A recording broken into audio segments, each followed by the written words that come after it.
This is Good News Santa Cruz. I'm Paula Maxfield. And I'm Alex Baker. Wow, welcome to Season 2. Wow, just wow. We did a thing. We did a thing. Our podcast started as a special project of Miller Maxfield. It was a chance for hands-on learning and on-the-job training so we can create and deliver a professional grade production.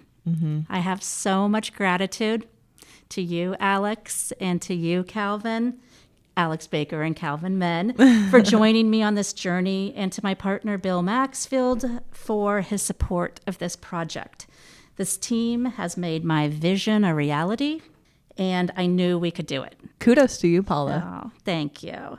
And thanks to our guests from Season 1 for doing the good work, having the good stories, and sharing them with us. Yeah, we're so grateful. Yeah, it's been a wild ride that first season. We learned a lot. Yeah, we did. Well, all right, back to business. Because we're Good News Santa Cruz, we've got our top 5 nuggets of good news that we hope will remind you and inspire you that we are just so lucky to live in Santa Cruz County. Thank you for listening and being part of this effort to see the good all around us and share it with you. Here we go.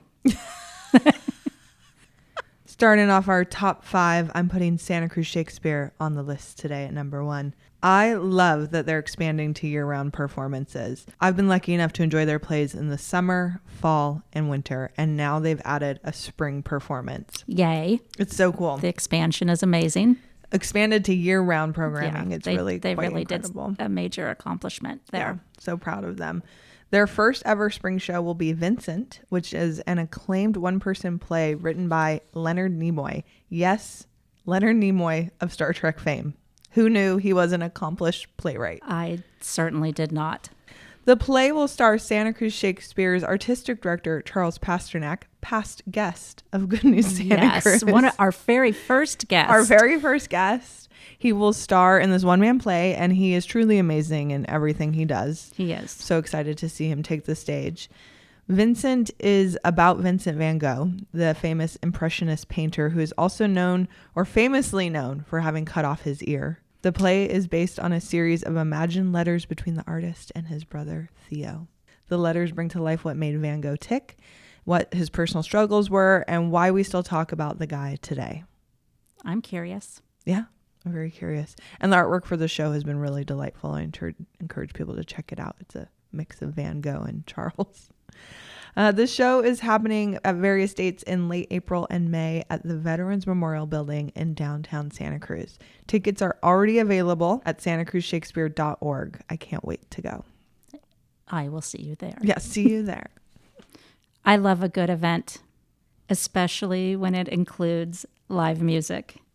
Music is so good for me. I think it's actually good for everybody. And I love Roaring Camp. For me, riding the steam train at Roaring Camp takes me back to being a kid, hanging out in the shadows of the giant redwoods, all that magic. The good news is that there are a ton of things happening year-round at Roaring Camp. The steam trains, yes, of course, must do. And so many other events. And one of the upcoming events is number 2 on the list of Good News Santa Cruz's top 5, the Winter Warmer Festival, happening Saturday, March 7th. Yes. According to event producers, Winter Warmer is part cozy concert, part indoor market, part community reunion. It's a chance to enjoy live music, indulge in comfort foods, local artistry, and support causes that matter. It's a benefit for the Zianti Fire Department. Amazing. And the Homeless Garden Project. So, oh my gosh.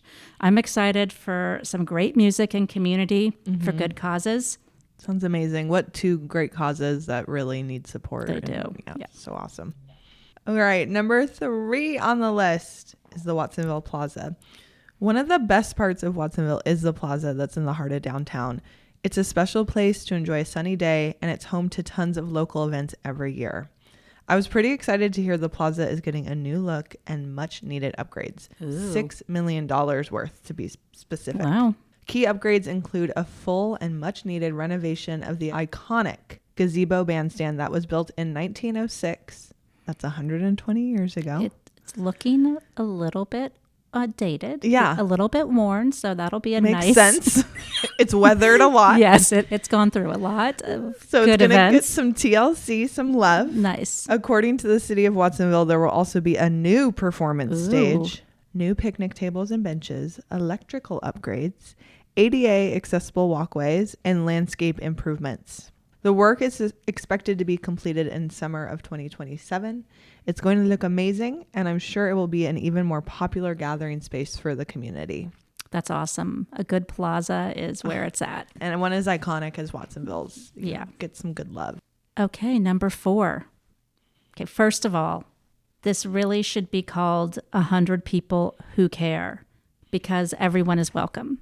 But number 4 on our list of good news is the upcoming meeting March 11th of 100 Women Who Care. I think it's like a legacy name, but really everybody is welcome.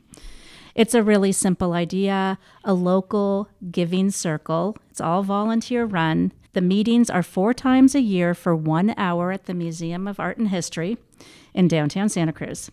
Members show up 4 times a year to give to community causes and organizations. Members listen to pitches from nonprofits that show up. They talk about what their needs are. The audience gets to ask questions, and then the audience, they vote where they want to give their donation. I absolutely love this group.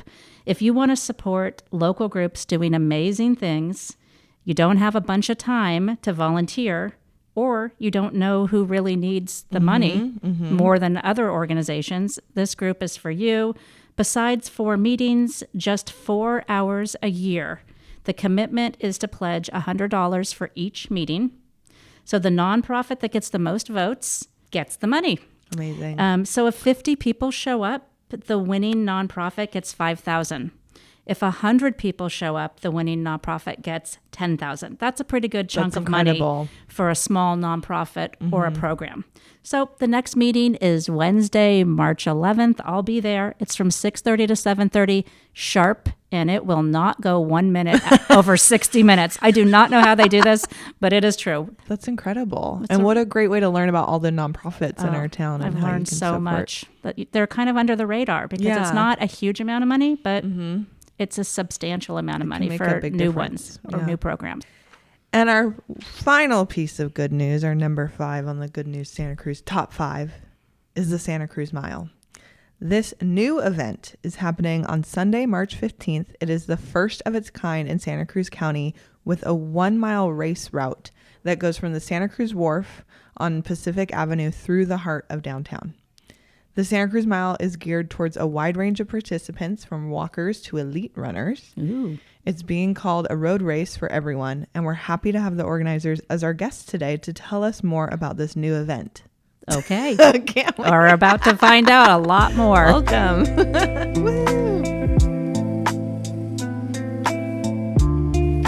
Okay, today we are joined by Rich Larson and Tim Schenone from the Santa Cruz Mile. Welcome, Rich and Tim. Thank you. Thank you. Well, the Santa Cruz Mile sounds like a pretty amazing event, and I think one of the things that sounds really cool about it is the tagline, a road race for everyone. Can you tell us more about what that means? We definitely wanted to be inclusive, and we'll start the race with a wave for walkers. As Tim has said right from the beginning, he said he'd like his mother to be able to do this, who is 93. Wow. Oh, that's great. And the last I looked at registrations, we had somebody as young as 4 years old, and I know there is somebody who's 83 years old. We've had several families, so it really is a road race for everyone.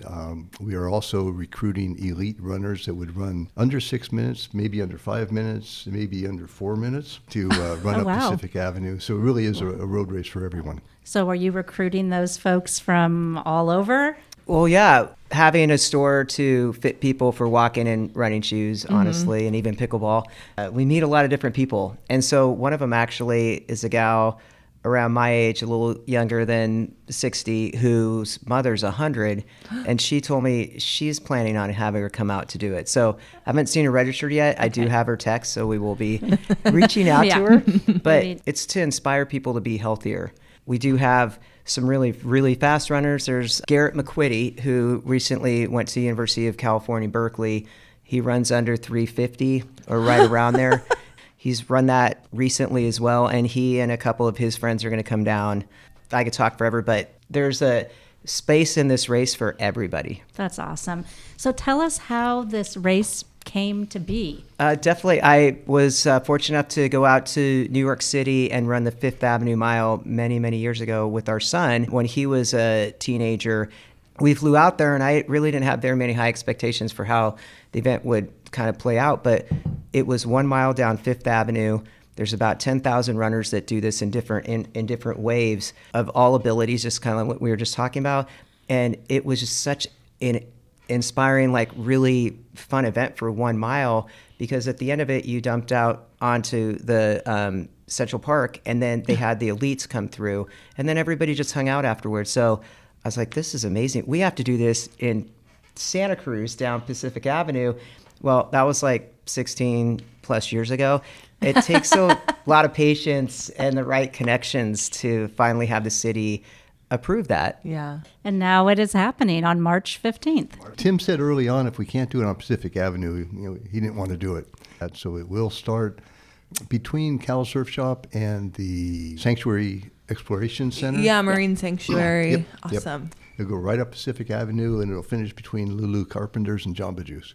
Nice. Well, I think running down running or walking down Pacific Avenue is going to be super exciting. Yeah, that's what we hope. And we have it scheduled for 7 waves, and the walkers will go first. The elite runners will go last.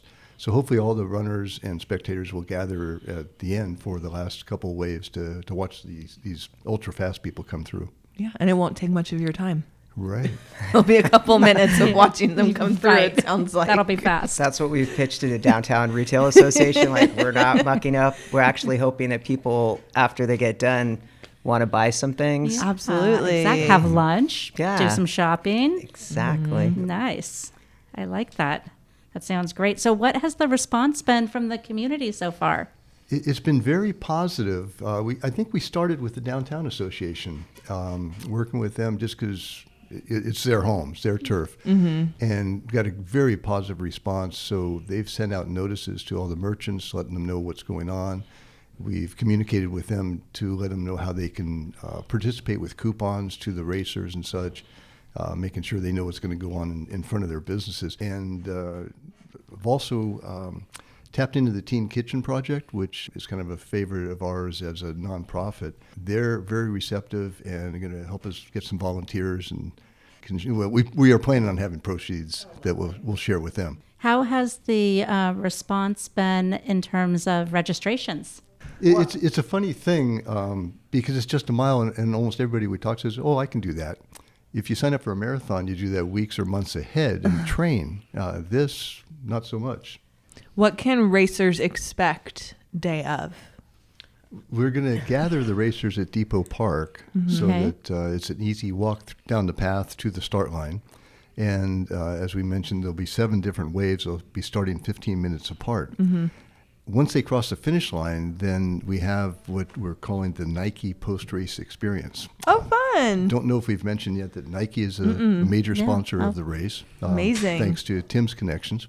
Wow, that's amazing. And so once you get to the top of that Flatiron building, if you will, at the top of Pacific, turn the corner and there's going to be a live band. There'll be a yoga exhibition. There'll be a number of vendors there providing local services. There'll be a chiropractor, massage, nice. and all those things. We'll be waiting for the racers once they get done.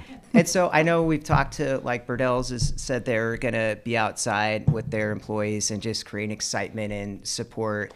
And we've talked to, like, the Santa Cruz Warriors.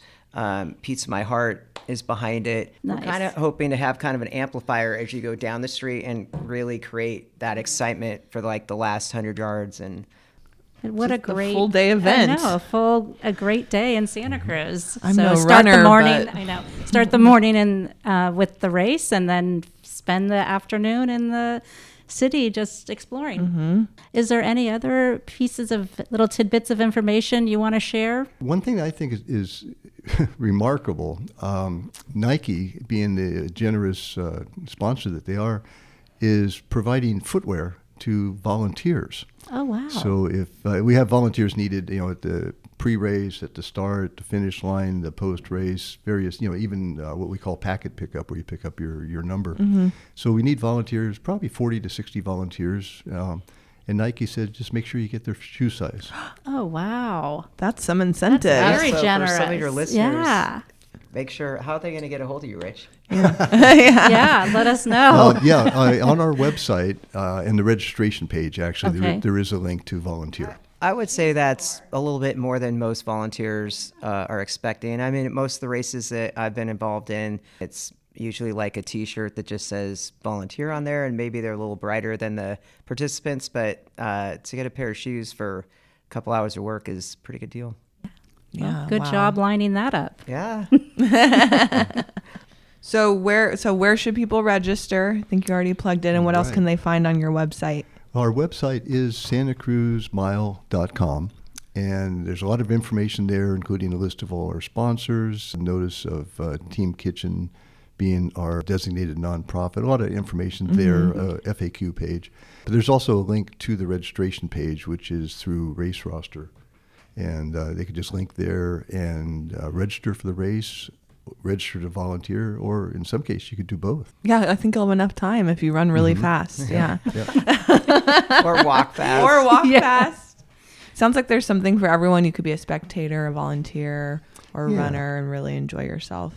Fun. This is your chance to be part of a tradition. It's the first ever Santa Yeah. Cruz Mile. Definitely. And it's going to keep going and going. That's our hope. As long That's as our we can plan. do it. Mhm. Yeah. Yeah. Yeah, so come on out and register and run this thing or walk this thing or Absolutely. just Right. get out there and support. So this would be a great place to inspire those to get going and, who knows, run for the rest of their lives. I love it. Thank you both so much for coming Thank and you. sharing Thanks for having us. information about the Thank Santa you. Cruz Mile. Yeah, we'll have to come back afterwards and Yeah. Debrief. Yeah, Exactly. definitely.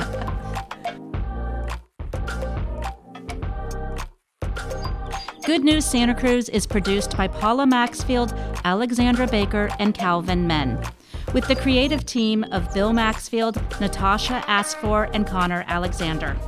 Good News Santa Cruz is a production of Miller Maxfield Inc. Thanks for listening.